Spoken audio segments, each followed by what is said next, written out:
Tidak ada yang menyangka, seorang TKI asal Jawa Timur yang awalnya hanya bekerja sebagai asisten rumah tangga di Malaysia, justru mengalami kisah paling mengejutkan sepanjang hidupnya. Setiap malam ia selalu dipanggil majikan janda kaya raya, tapi bukan untuk pekerjaan biasa. Inilah kisah nyata yang bikin bulu kuduk merinding sekaligus membuat kita terheran-heran. Assalamualaikum warahmatullahi wabarakatuh. Alhamdulillah, segala puji bagi Allah Subhanahu wa Ta'ala yang selalu melindungi langkah kita di tanah perantauan. Salawat serta salam mari kita curahkan kepada junjungan Nabi Muhammad SAW. Halo sahabat YouTube semua, semoga kalian selalu diberikan kesehatan, rezeki yang berlimpah, dan keberkahan dalam setiap langkah hidup. Sebelum masuk ke kisah nyata kali ini, jangan lupa untuk klik tombol subscribe, nyalakan lonceng notifikasi, dan jangan lupa tinggalkan komentar nama kota asal kalian untuk absen kehadiran penonton setia channel ini. Angin sore di sebuah desa kecil di Jawa Timur berhembus pelan, membawa aroma tanah basah sehabis hujan. Di teras rumah sederhana, seorang pemuda bernama Galih duduk termenung. Wajahnya tampak murung, matanya menerawang jauh, seolah memikirkan sesuatu yang sangat berat. Galih baru berusia 23 tahun, namun beban hidup sudah menekan pundaknya. Sejak ayahnya sakit dan tidak bisa lagi bekerja di sawah, ia menjadi tumpuan keluarga. Ibunya hanya seorang penjual gorengan di pinggir jalan desa. Penghasilan yang tak seberapa seringkali habis hanya untuk membeli obat dan kebutuhan harian. "Lei, kalau kamu benar-benar mau berangkat jadi TKI, ibu hanya bisa mendoakan yang terbaik," ucap ibunya dengan suara bergetar. Galih mengangguk pelan. "Iya bu, saya juga berat meninggalkan rumah. Tapi kalau terus di sini, kita nggak akan bisa keluar dari keadaan ini. Adik-adik masih butuh sekolah. Saya harus berani. Keputusan itu bukan hal mudah." Galih sudah lama mendengar cerita tentang kehidupan TKI di luar negeri. Ada yang berhasil membawa pulang banyak uang, membangun rumah megah, membeli sawah luas, tapi tak sedikit pula yang pulang dengan cerita pilu. Disiksa majikan, tak digaji, bahkan ada yang tidak pernah kembali. Namun, bagi Galih, tak ada pilihan lain. Ia sudah mantap. Ia mendaftar lewat jalur resmi penyalur tenaga kerja. Dan setelah proses panjang, ia mendapat kabar akan ditempatkan di Malaysia. Hari keberangkatan tiba. Subuh itu, halaman rumah dipenuhi tetangga yang ikut mengantar. Suasana haru bercampur bangga. Ibunya memeluk erat tubuh Galih seakan tak ingin melepas. "Jaga diri baik-baik, Le. Ingat sholatmu. Jangan sampai lupa siapa dirimu dan dari mana kamu berasal," pesan sang ibu sambil menahan tangis. Galih mengangguk, menahan air mata yang hampir tumpah. "Iya bu, doakan saya kuat." Perjalanan menuju bandara terasa panjang. Dalam hati, Galih berdoa agar niat baiknya mencari nafkah mendapat ridho Allah. Ia membayangkan bagaimana hidup barunya nanti. Apakah majikannya akan baik? Apakah ia bisa beradaptasi dengan negeri orang? Pertanyaan itu berputar-putar di kepalanya. Sesampainya di Malaysia, Galih langsung dijemput agen yang menyalurkannya. Mobil mewah hitam berhenti di depan bandara, membuat Galih kaget. Dari balik kaca, terlihat seorang wanita elegan berusia sekitar 45 tahun. Rambutnya tersanggul rapi, wajahnya dihiasi makeup tipis namun menawan. Tatapannya tajam namun penuh wibawa. "Galih?" Suara wanita itu terdengar halus namun tegas. "Iya, madam." Jawab Galih gugup, menundukkan kepala. "Aku Suraya. Mulai malam ini, kau akan bekerja di rumahku." Rumah yang dituju ternyata jauh berbeda dari bayangan Galih. Bukan rumah sederhana, melainkan sebuah mansion megah dengan halaman luas, pagar tinggi, dan lampu-lampu yang menyala indah di setiap sudut taman. Galih nyaris tak percaya ia akan tinggal di tempat semewah itu.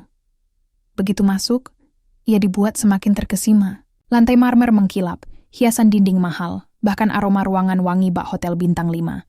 Namun di balik semua kemewahan itu, ada sesuatu yang aneh. Rumah terasa terlalu sepi. Tak ada suara anak kecil, tak ada tawa keluarga, hanya sunyi. Madam Suraya berjalan anggun di depannya.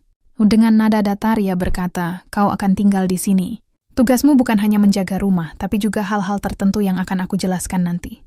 Kau harus siap, karena tugasku padamu mungkin berbeda dari pekerjaanku yang biasa." Kalimat itu membuat Galih terdiam. Ia ingin bertanya, namun lidahnya keluh. Hanya dada yang berdegup kencang, bercampur rasa penasaran dan cemas. Malam itu, Galih menempati kamar kecil di bagian belakang rumah. Dari jendela kamarnya, ia bisa melihat kolam renang yang berkilau diterangi lampu malam. Suasana begitu asing, seakan ia masuk ke dunia yang berbeda jauh dari kampung halamannya.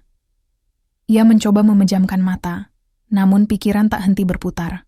Kata-kata Madam Suraya tadi terus terngiang.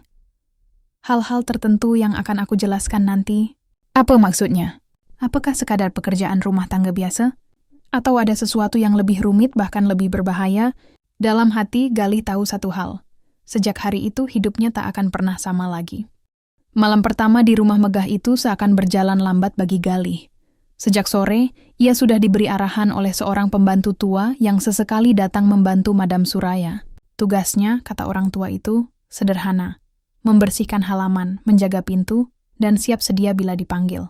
Namun, semua terasa janggal. Rumah sebesar itu seharusnya dipenuhi banyak pekerja.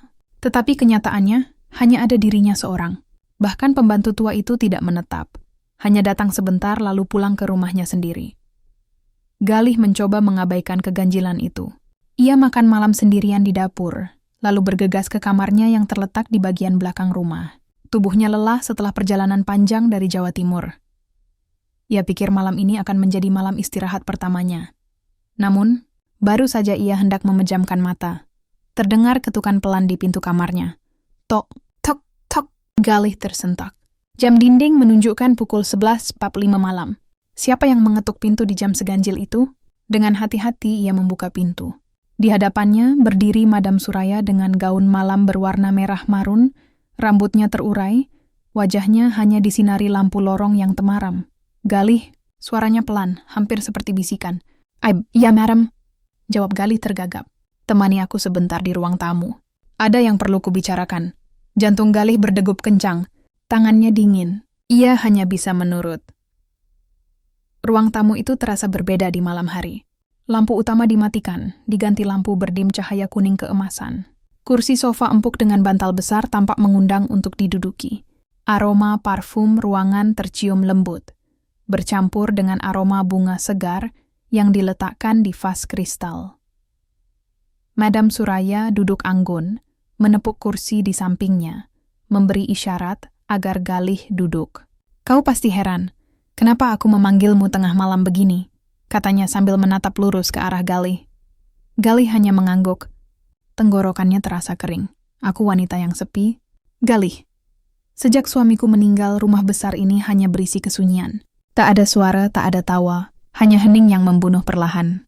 Aku mempekerjakanmu bukan hanya untuk membersihkan rumah, tapi juga untuk menemaniku melewati malam. Kata-kata itu membuat Galih bingung. Ia tidak tahu harus menjawab apa. Namun, sebelum ia sempat berpikir lebih jauh, Madam Suraya menyerahkan sebuah kotak kecil. Buka ini, pintanya. Di dalam kotak itu ada minyak pijat beraroma lavender. Malam ini aku ingin kau memijat pundakku. Anggap saja sebagai tugas pertamamu. Kau tak perlu takut. Aku hanya butuh seseorang yang bisa membuatku merasa tenang. Galih menelan ludah. Ia tidak pernah membayangkan tugasnya sebagai TKI akan seperti ini. Tetapi ia juga tidak berani menolak. Dengan tangan bergetar, ia mengambil minyak pijat itu. Madam Suraya menyingkap sedikit gaun malamnya, memperlihatkan bahu yang halus berkilau di bawah cahaya lampu. Galih mulai memijat dengan perlahan, berusaha tetap fokus. Suasana hening, hanya terdengar suara detik jam dan desahan napas sang janda kaya. Bagus, Galih. Tanganmu kuat. Aku suka. Pujiannya membuat Galih semakin salah tingkah. Hatinya berkecamuk antara takut, canggung, dan rasa penasaran yang semakin besar. Waktu berlalu tanpa terasa. Hampir 1 jam Galih menuruti permintaan itu. Hingga akhirnya Madam Suraya menoleh, menatap Galih dengan mata sendu. Mulai malam ini, kau akan punya tugas seperti ini setiap malam. Jangan pernah menceritakan pada siapapun. Ini rahasia kita. Galih terdiam. Ia ingin bertanya, kenapa dirinya? Kenapa bukan orang lain? Apa maksud dari semua ini? Namun lidahnya keluh. Yang bisa ia lakukan hanyalah mengangguk pelan. Ketika ia kembali ke kamarnya menjelang subuh, Galih tidak bisa tidur sama sekali. Kata-kata Madam Suraya terus terngiang di kepalanya. Setiap malam, rahasia kita. Ia sadar, pekerjaan ini bukan sekadar membersihkan rumah. Ada sesuatu yang jauh lebih besar, lebih misterius dan mungkin berbahaya menantinya. Hari-hari pertama Galih di rumah Madam Suraya berjalan aneh. Siang hari ia seperti pekerja rumah tangga pada umumnya. Membersihkan taman, mengepel lantai, menata ruang makan. Namun begitu malam tiba dunia berubah. Jam 11 lewat sedikit, ketukan pelan di pintu kamarnya selalu datang. Tok, tok, tok. Dan setiap kali pintu dibuka, Madam Suraya berdiri di sana dengan wajah lembut, tapi penuh misteri. Awalnya Galih hanya diminta memijat bahu, lalu punggung, kemudian menemani ngobrol panjang hingga dini hari. Namun lama-kelamaan tugas itu semakin berbeda. Madam Suraya mulai membuka diri, bercerita panjang tentang masa lalunya. "Aku dulu menikah muda," ujarnya suatu malam dengan mata menerawang. "Suamiku seorang pengusaha kaya. Hidupku serba berkecukupan, tapi ternyata uang tidak bisa membeli kebahagiaan. Suamiku sering sibuk, jarang di rumah, dan akhirnya ia pergi lebih dulu meninggalkanku." Suara Madam Suraya bergetar. Ada luka lama yang terasa masih segar. Galih mendengarkan dengan penuh perhatian. Dalam hatinya timbul rasa iba. Wanita yang terlihat anggun, kuat, dan penuh wibawa itu ternyata menyimpan kesepian mendalam. "Sejak ia meninggal, malam-malamku terasa panjang," lanjutnya. "Rumah ini menjadi penjara sunyi. Aku butuh seseorang untuk berbicara, untuk sekadar mendengarkan. Dan kini, kau ada di sini, Galih." Galih tak bisa berkata banyak. Ia hanya menunduk menyimak setiap kata. Tetapi di dalam hatinya, ia mulai menyadari sesuatu. Ia bukan sekadar pekerja. Ia menjadi pengisi kekosongan hati seorang janda kaya raya. Setiap malam, suasana selalu berbeda. Kadang mereka hanya duduk berdua di ruang tamu sambil minum teh hangat, membicarakan hal-hal ringan tentang desa, makanan Jawa, atau kehidupan sederhana yang membuat Madam Suraya penasaran. Kadang pula, ia meminta Galih memainkan musik dari ponselnya. Lalu mereka duduk dalam diam, sambil menikmati melodi yang mengisi ruang hampa itu. Namun ada juga malam-malam yang penuh ketegangan. Madam Suraya sering menatap Galih lama, seolah mencoba membaca pikirannya. Tatapan itu membuat Galih salah tingkah. Ia tahu posisinya hanya seorang pembantu, tapi entah mengapa ia merasa ada sesuatu yang lebih dari sekadar hubungan majikan dan pekerja. Suatu malam, Madam Suraya mendekat lebih dari biasanya. Dengan suara pelan ia berkata, "Galih, kau tahu, aku sebenarnya bisa mempekerjakan banyak orang. Tapi aku memilih hanya kau seorang. Kau berbeda. Ada sesuatu dalam dirimu yang membuatku merasa tenang." Galih terdiam. Kata-kata itu membuat darahnya berdesir. Ia tak pernah mendengar pujian sedalam itu. Apalagi dari seorang wanita berkelas seperti Madam Suraya. Namun gosip tak bisa dihindari. Tetangga-tetangga sekitar rumah mulai memperhatikan hal yang janggal. Mereka sering melihat lampu ruang tamu masih menyala hingga dini hari. Padahal hanya ada majikan dan seorang pembantu muda di rumah besar itu. Kenapa pembantunya selalu tidur larut?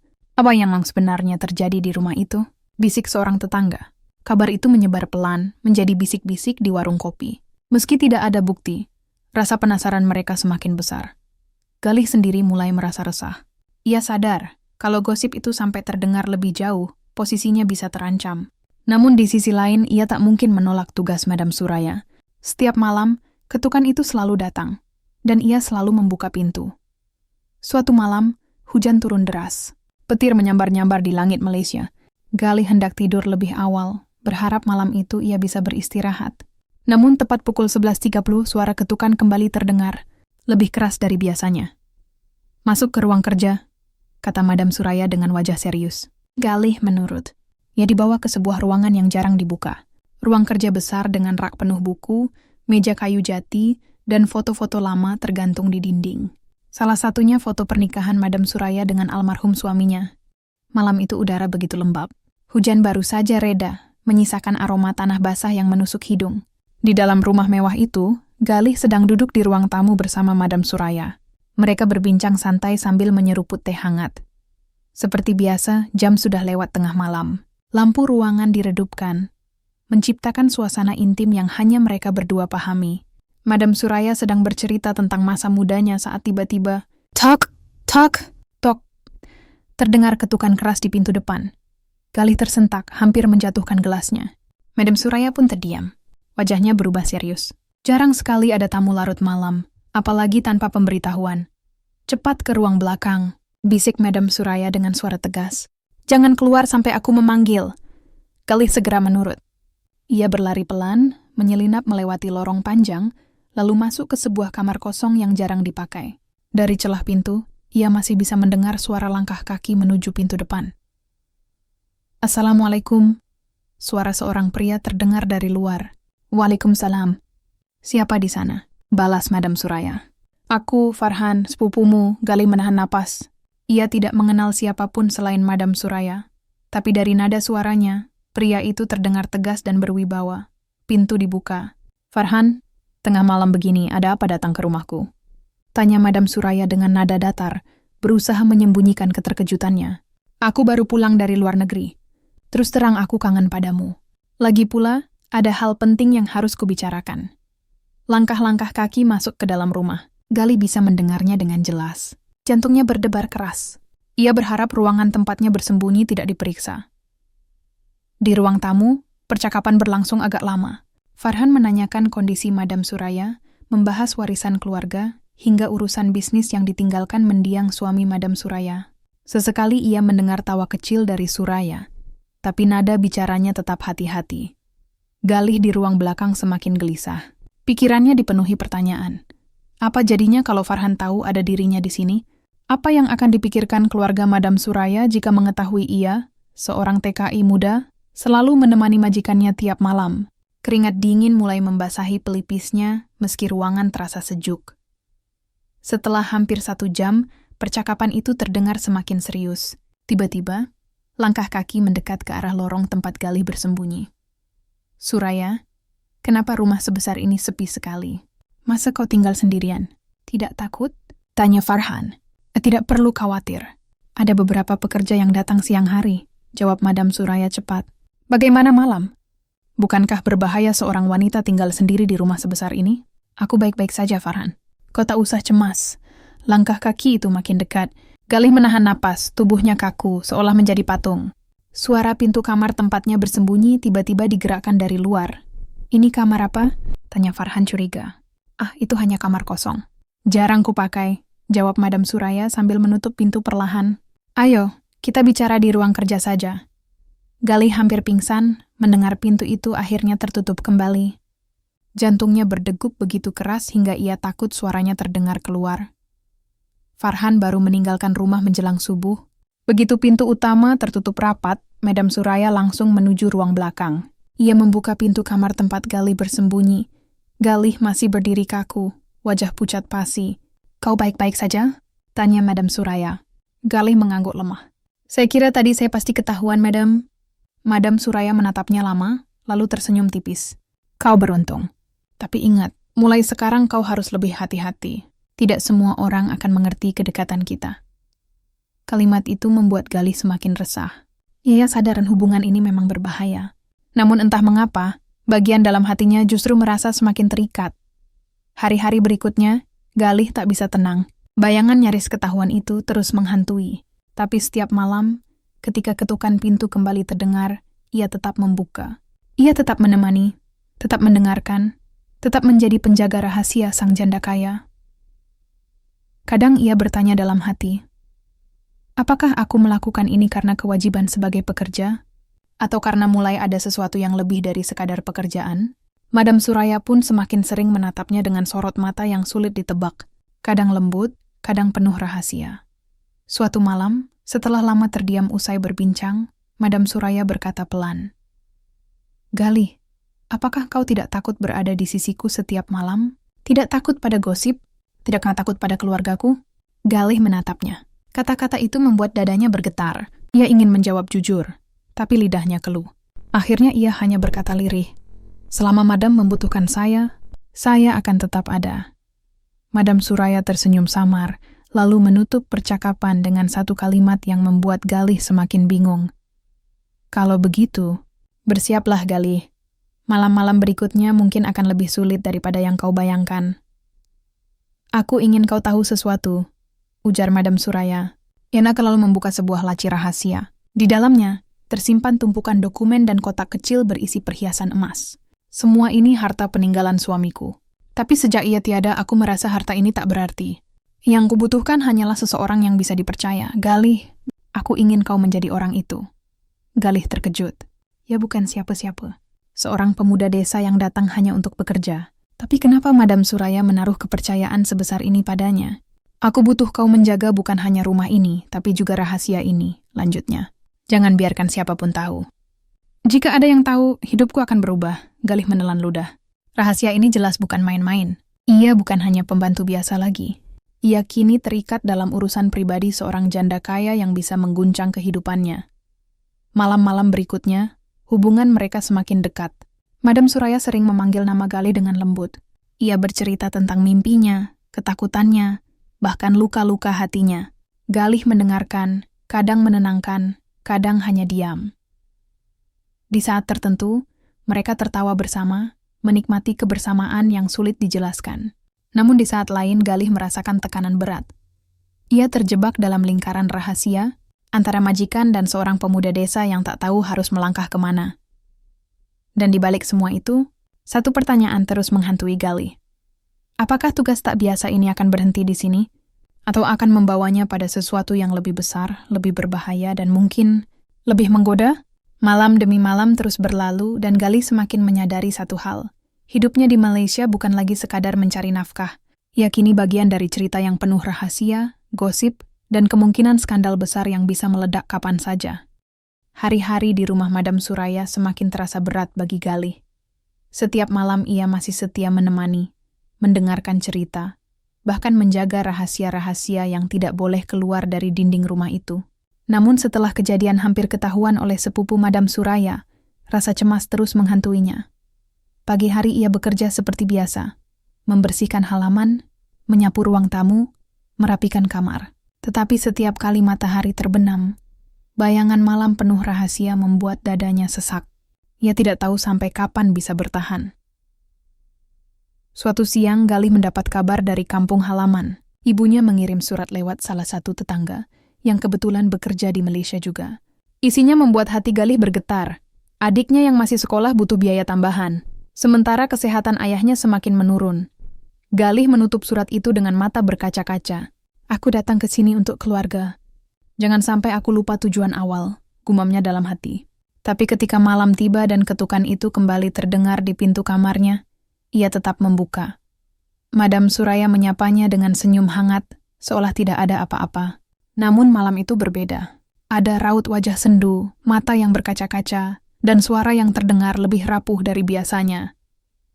Galih, katanya lirih, besok kontrak kerjamu habis.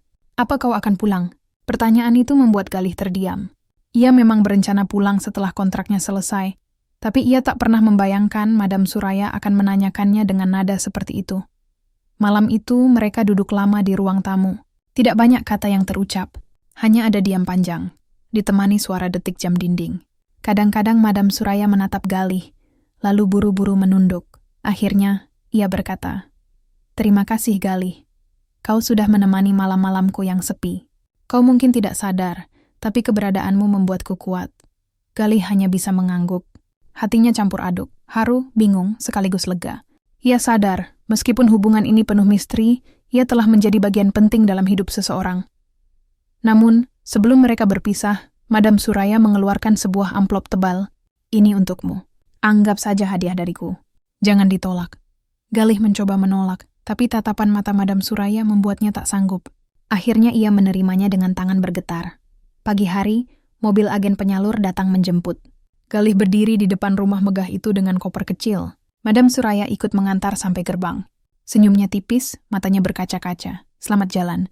Galih, jangan lupakan aku dalam doamu." "Iya, Madam.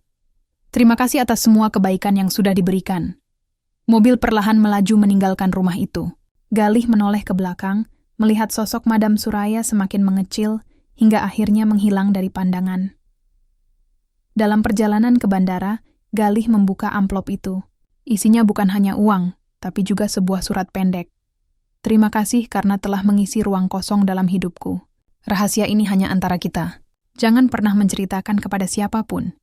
Galih menutup surat itu dengan tangan bergetar. Ia sadar, pengalaman selama beberapa bulan di Malaysia bukan sekadar bekerja sebagai TKI.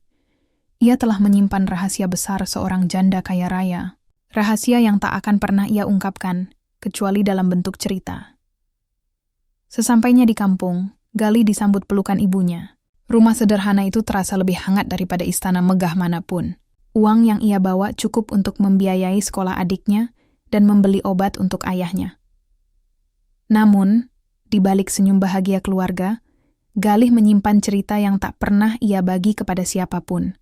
Setiap kali malam tiba, Ia sering teringat ketukan pintu, aroma ruangan mewah, dan tatapan mata penuh rahasia dari Madam Suraya.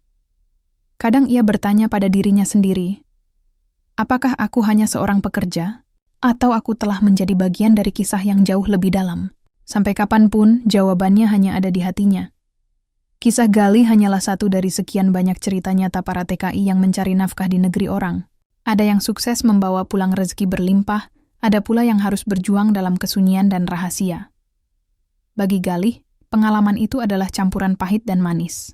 Ia berangkat sebagai seorang pemuda desa yang polos, dan pulang dengan hati yang penuh cerita. Sebagian tak pernah bisa ia bagi, kecuali lewat kisah yang kini kalian dengar.